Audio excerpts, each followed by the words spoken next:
Welcome to VW Feasts. Today we're going to make rhubarb flapjack. So what you need is 175 grams of rhubarb, finely chopped, 300 grams of porridge oats, 125 grams of golden syrup, 200 grams of butter. If you're using unsalted, add a pinch of salt as well, and 50 grams of demerara sugar. Finally, 50 grams of crystallized ginger, roughly chopped. To start with, we preheat our oven to 170 degrees fan or 190 degrees Celsius if you've not got a fan oven. And we're going to add the butter, the sugar, and the syrup into a pan.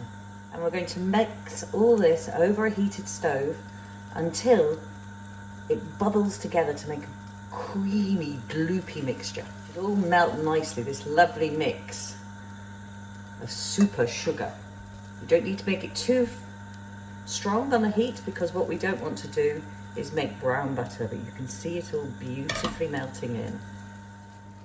You can see what it turns into. Once all that sugar and butter are mixed together, what we're going to do is we're going to remove it from the heat and add the oats. I've used just a standard breakfast porridge oat to do this, and we're just going to gently fold those in once we get rid of those last lumps of butter. You can see it's just coming through now. Let's take it off the heat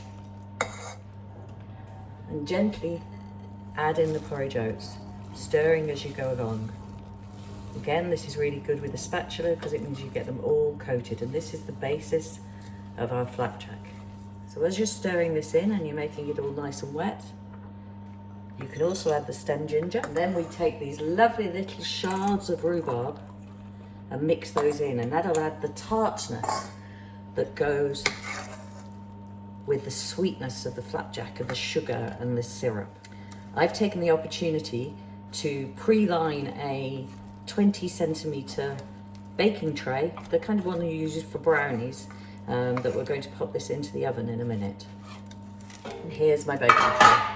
What we're going to do is just put it all in.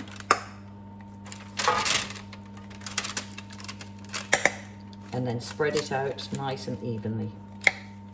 As I say, you should have preheated your oven to either 190 degrees or 170 if you've got a fan oven.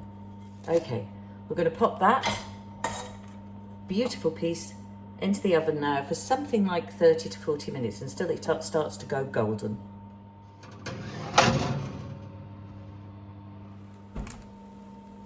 Just nice and golden brown. Once you take them out of the oven, you need to actually decide to cut them up then into whatever size you want to do, because otherwise they become brittle later on.